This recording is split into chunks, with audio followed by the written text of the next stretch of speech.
I'm back to talk to you about the good news found in 1 John 3 verse 20. For if our heart condemns us, God is greater than our heart and knows all things.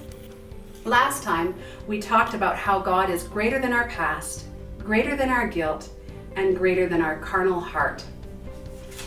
This time, I'd like to talk to you about the last 3 words of the text, which refers to God knowing all things. There are 3 ways God knows all things. Number 1, God has a better view of our sin than we do. This means that there's nothing we can shock him with. Sometimes we think, well, if God knew what I did, well, of course he knows. There's no surprises. It doesn't matter the type of sin that we've committed. It doesn't even matter the quantity of sin that we've committed. God will forgive if we come to him with all honesty and sorrow for what we have done. God forgave and paid for every type and quantity of sin on the cross. We do not need to fear that he will not forgive us because of a certain type of sin. He knows what he's forgiving, and he is faithful to forgive us. Number 2, he knows in the sense that he understands our burden. He's aware of that struggle we feel when we're loaded down by that guilt and by that shame. And he doesn't want us to stay that way.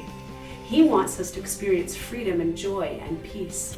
This is why he extends the invitation, "Come unto me, all ye who are heavy laden, and I will give you rest." So we can trust that he wants to take that burden from us. 3, he knows by experience. He knows this for real.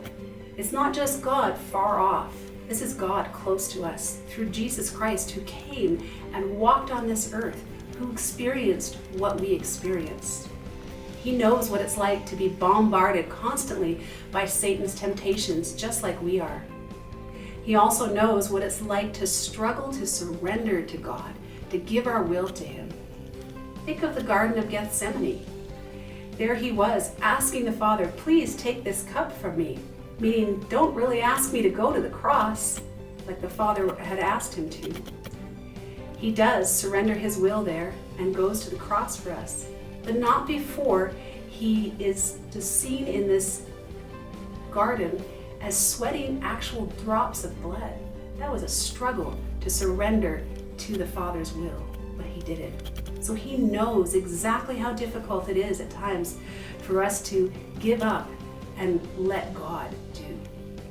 So we have a Father and a Son that understand, and we've got a Holy Spirit that is willing to work in our hearts to help us to have faith that God understands, that he knows, and he will forgive us. Now that is good news.